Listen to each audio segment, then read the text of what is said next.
My wedding day was supposed to be one of the happiest moments of my life. But my sister, Helen, had other plans. When I first told my family about my wedding date, Helen acted like she didn't mind. With a casual smile, she said, "Oh, you're having a small, simple wedding anyway, right? So, it's fine if our weddings are on the same day." At first, I thought I had misheard her. But no, she had deliberately planned her wedding for the exact same date as mine. She knew this would mean that all our relatives and family friends would be at her ceremony instead of mine. My heart sank, but I didn't say anything. I should have known better than to expect anything different from her. 3 months passed and finally, the big day arrived. I was nervous but excited, standing in my wedding gown, surrounded by a handful of close friends. I had tried not to think about Helen, but deep down, I couldn't shake the uneasy feeling in my chest. Then, just as the reception was in full swing, I turned, and there she was. Helen, in her wedding dress. I blinked, unable to believe my eyes. "Helen? What's going on? Why are you here? What happened to your wedding?" She smirked, tossing her perfectly styled hair over her shoulder. "Oh, I got curious. Your reception looked like so much fun, so I came to see for myself." I clenched my fists, but I forced a smile. I wouldn't let her ruin this day for me. Let me take you back to how it all started. My name is Patricia. I'm 29 years old and have been working at the same company since I graduated high school. I started as a junior employee, but after years of hard work and dedication, I earned recognition and respect in the office. My job was fulfilling and life was good. 3 years ago, I met Ryan. He was kind, funny, and treated me in a way no one ever had before. We started dating, and with each passing day, I fell for him more. Then one evening, he got down on one knee and asked me to marry him. My heart pounded, my hands trembled, and for a moment, I thought I was dreaming. "But are you sure?" I blurted out without thinking. "Are you really okay with someone like me?" Ryan chuckled softly and took my hands in his. "It has to be you, Patricia. No one else." Tears welled in my eyes as I nodded. I had never been so happy. Meeting his parents. A few days later, Ryan took me to meet his parents. I was nervous, but they were warm and welcoming. "Patricia," his mother said with a smile, "it makes us so happy to have someone like you as our son's partner." I bowed my head slightly, feeling shy. "Thank you for saying that. But honestly, I'm the lucky one." "There's no need to be so modest," his father chuckled. Everything was going smoothly until he said something that made my breath hitch. "I would like to meet your family as well, Patricia. It's important that both families get to know each other." My stomach twisted. "Oh, why yes, of course," I said quickly. Ryan squeezed my hand. "Patricia, if you're uncomfortable, we don't have to rush things." I forced a smile. "I'll be fine, Ryan." But the truth was, I wasn't fine. My family didn't love me. I had a reason for feeling uneasy about introducing Ryan to my family. Unlike Ryan's parents, who were kind and accepting, my own family had never treated me that way. My older sister, Helen, was breathtakingly beautiful. Even as a child, she had been admired by everyone. She worked as a child model, and in high school, she became a well-known reader model.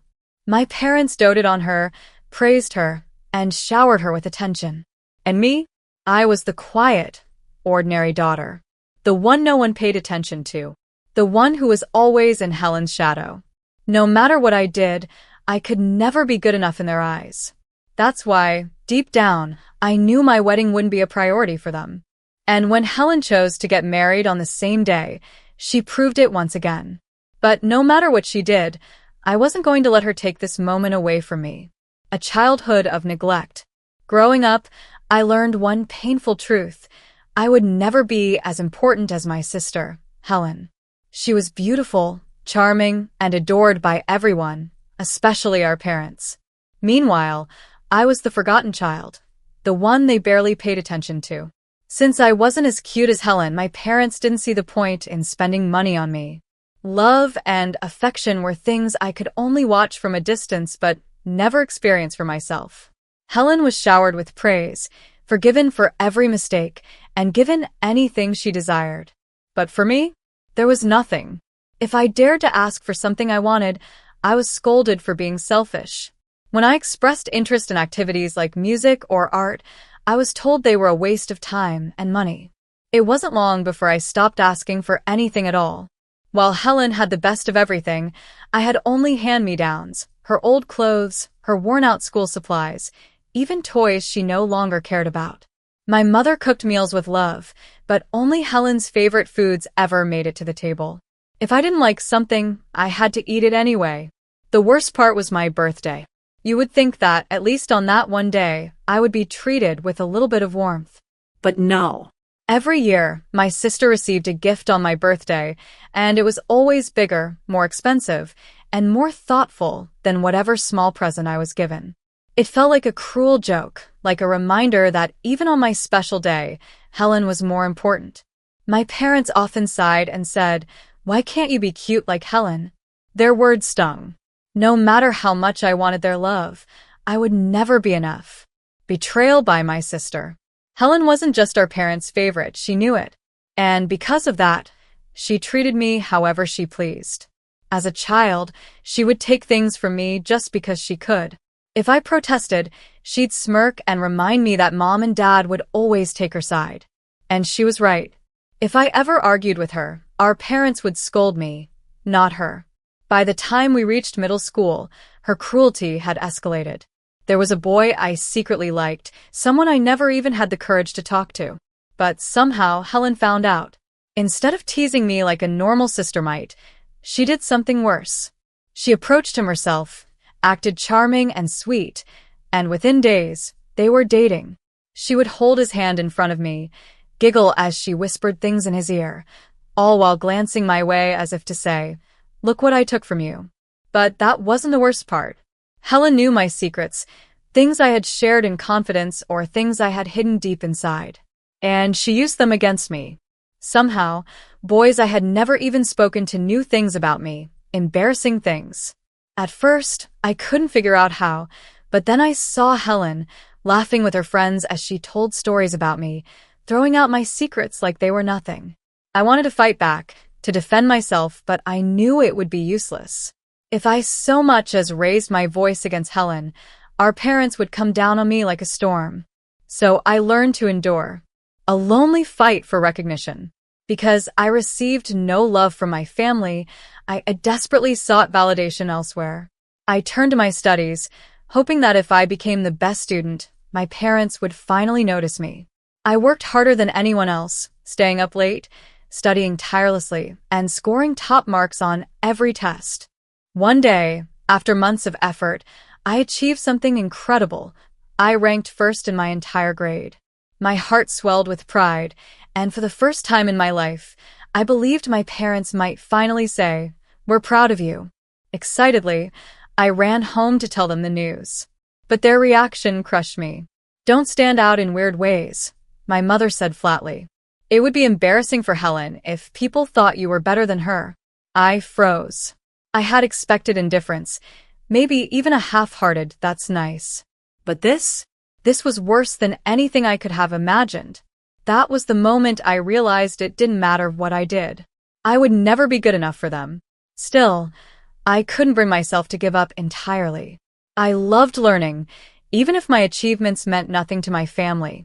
But I was terrified of being resented even more, so I began intentionally making small mistakes on my tests.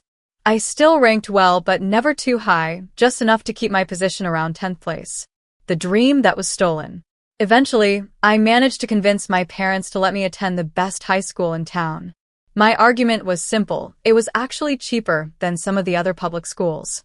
The only reason they agreed was because they thought they were saving money. But when it came time to go to university, I didn't even get the chance to fight. "We've wasted enough money on you," my parents said. "It's time for you to start working and pay us back." My heart shattered. Unlike Helen, who had everything handed to her, I was expected to give up my dreams. My high school was filled with students who were preparing for prestigious universities, but for me, college wasn't even an option. When my teacher noticed I wasn't applying anywhere, he asked me why. I hesitated, but eventually I told him the truth. His expression darkened, his voice filled with sadness as he sighed. I wish I could help, but it's a family matter. There's nothing I can do. And just like that, my future slipped through my fingers. I had worked so hard, only to be told it was all for nothing. Cutting ties with my family. I'm really sorry, my teacher said, looking sad. They couldn't change my situation, but just hearing those words made me feel a little better. At least someone cared. But my teacher didn't stop there. They helped me find a job and even arranged an interview for me at the company I still work for today. I was grateful beyond words. When I told my parents that I got a job, I hoped for at least a small sign of happiness from them. Instead, they barely reacted. Just make sure you bring in money, they said. That was all. No congratulations, no encouragement, just another reminder that to them, I was only useful if I could provide something. I felt disappointed, but instead of letting their coldness bring me down, I made a decision. I would become independent as soon as possible. I saved every penny, lived carefully, and after a few years, I finally moved out on my own. Once I left, I kept my distance from my family. At first, it felt strange, but over time, I realized I was happier without them constantly bringing me down. Facing my family again. Now that I was engaged, the idea of introducing both families made me uneasy. After years of barely speaking to my parents and sister, I wasn't sure how they would react. It's okay, Ryan reassured me. Just a simple chat. I don't want you to feel pressured, Patricia. Hearing his kind words, I decided maybe it's time to see them again. For the first time in years, I went back home to tell my family about my engagement. When I told them the news, my mother barely looked up. HM? So what? She muttered. I took a deep breath and tried again. Ryan's family would like to meet you all. Mom groaned. That sounds like a hassle. We're not free. There's no need for a family meeting. I expected this reaction, but it still hurt. I sighed, knowing I had no choice but to use the only method that ever worked with them. Well, I said casually, I was thinking of treating everyone to lunch at that fancy restaurant in town. At that moment, Helen, who had been lazily lying on the sofa, suddenly sat up. Wait, what? That place has amazing food. I'm going. Asterisk. Hearing this, my parents' attitude changed immediately. Oh, if Helen wants to go, then we'll go too. Just like that, they agreed to attend the family meeting, not because they cared about me, but because of the expensive meal. The family meeting. The day of the family gathering finally arrived. Ryan's parents greeted mine politely, but my family barely acknowledged them. They nodded slightly, but it was clear their minds were on something else, the food. While Ryan and his parents remained polite and mature, I could feel the awkwardness growing. I was nervous, afraid my family would embarrass me. As soon as the food arrived, my parents and Helen completely ignored everything else. Wow, this looks amazing, my father said, eyes shining. It smells incredible, my mother added. Helen, too, was busy enjoying her meal, paying no attention to Ryan's family. They made no effort to start a real conversation. But the moment Ryan's parents mentioned Helen, everything changed. Their eyes lit up as they started talking nonstop. Helen is our pride and joy, my mother gushed. She was such a beautiful child. Everyone adored her. Helen pretended to be embarrassed. Oh, stop talking about the past, she said, laughing. But it was obvious she loved the attention. After the meal, my parents and Helen stood up quickly. All right, we're leaving now, Mom said, without a second thought. And just like that, they left in a hurry, as if they had only come for the free food. I sat there, ashamed and frustrated. Ryan and his parents were stunned. His mother was the first to speak. It's even worse than I imagined, she said softly. I sighed. I'm really sorry. I know they were terrible. Ryan reached for my hand. Patricia, this isn't your fault. In fact, I admire you. You've grown into a wonderful person despite all of this. His mother smiled warmly. From now on, Patricia, you can think of us as your real parents. Hearing those words, I felt a warmth in my heart that I had never felt before. For the first time in my life, I realized I finally had a real family. I almost cried, but we kept preparing for our wedding. However, I was worried that my family might cause problems if we had a big wedding. So, I talked to my in-laws and suggested a small wedding with only close family. After meeting my family at the introduction event, my in-laws quickly agreed. Then, out of nowhere, I got a call from Helen. She had never called me before, so I felt a little uneasy. "Hello, what's up?" I asked. "I've decided to get married, too." "Huh? Oh, congratulations. I'm planning to introduce my fiancé. Come to our parents' house next Friday." Before I could say anything, Helen hung up. I had already planned a date with my fiancé that day. When I told him, he said, "It's okay, we can go after the meeting." So I decided to go quickly meet them and leave. When I saw Helen's fiancé at my parents' house, I disliked him immediately. Wow, Helen was right. "You really are plain. And just a high school graduate, huh?" he said. I was shocked. This was the first time we met, yet he spoke to me like that.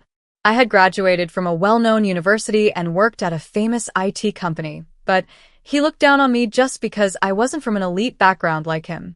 "He has no connection with an ordinary and useless person like you," he added. I couldn't stand being there anymore. I picked up my things and said, "I'm leaving now." Helen suddenly called out, "Wait. We're not done talking yet." "What else?" I asked. She smirked and said, "Our weddings ended up on the same day." "What?" "But since you're having a small wedding, it doesn't matter, right? You said it would only be for close family." "Wait a minute. That's true, but what about our parents and relatives?" "They will all be at my wedding," she said with a grin. "You'll have a sad little wedding with none of your family there." Helen had planned her wedding on the same day as mine on purpose, just to mock me. She was truly awful, and my parents had agreed with her. I had enough. That was the moment I decided to cut ties with my family completely. When I told Ryan about it, he was shocked. Then he had an idea. "If your family won't come, why not invite lots of other people instead? There are still 3 months before the wedding. Even if we change the date, your parents won't come, and Helen just wants to make you feel small." "Don't let her win," he said. His words made sense, and I felt determined to move forward without my toxic family. I suddenly remembered something about Ryan's father. "By the way, wasn't your father?" 3 months passed, and finally, our wedding day arrived. Many people attended, including our friends, co-workers, and Ryan's relatives. At the start of the ceremony, we let everyone know that my family wasn't there. Everyone supported us and told me not to let my sister or parents bring me down. Because of their kindness, the wedding had a warm and happy atmosphere. After the wedding, the reception began, and the host was full of energy since so many people had come. Our friends performed, and thanks to some connections, a professional musician played, making it an amazing celebration. Then, out of the corner of my eye, I saw my parents, Helen, and her husband walk in. I quickly went toward them. They looked shocked as they watched the lively reception. When they saw me coming, they also walked toward me. "What is this?" Helen asked, confused. "Huh? What happened to your wedding? Were you curious because our reception is so much fun?" I said with a little smirk. Helen's face turned red with anger. "What do you mean? Weren't you supposed to have a small ceremony with only families?" Actually, this wedding venue was a very popular and expensive place, which is why Helen had chosen the same venue as us, probably to mock me. "Why are there so many people at your reception?" she asked, looking around. "Well, our friends, co-workers, and my father-in-law's company employees are here," I explained. Helen's fiancé suddenly turned pale. "Wait, what? The groom's father's company employees?" Then he looked around in shock. "No way. Why are all the people I invited from the company here?" Helen and her husband stood there, stunned. It turned out that the company employees who were originally supposed to attend Helen's wedding chose to come to ours instead, because they actually worked for my father-in-law's company. "You mean your father-in-law's employees?" Helen's fiancé asked in disbelief. "Yes," I replied. "He just arrived." At that moment, Helen's fiancé's face froze. "The president. Why is he here?" "Well," my father-in-law said, stepping forward, "it would be strange if a father didn't attend his son's wedding. Though, it seems like some parents here have a different way of thinking. He glanced at my parents, who looked embarrassed. Then, he turned to Helen's fiancé and said, I heard you deliberately planned your wedding on the same day as my son's. What was your reasons? Helen's fiancé immediately tried to shift the blame. I had no idea it was your son's wedding. Besides, it wasn't my idea, it was my wife's. She said she wanted to humiliate her own sister. Helen's eyes widened in shock. What? Why are you blaming everything on me? You also said it was fun to put down someone from a lowly high school background. You idiot. Stop talking.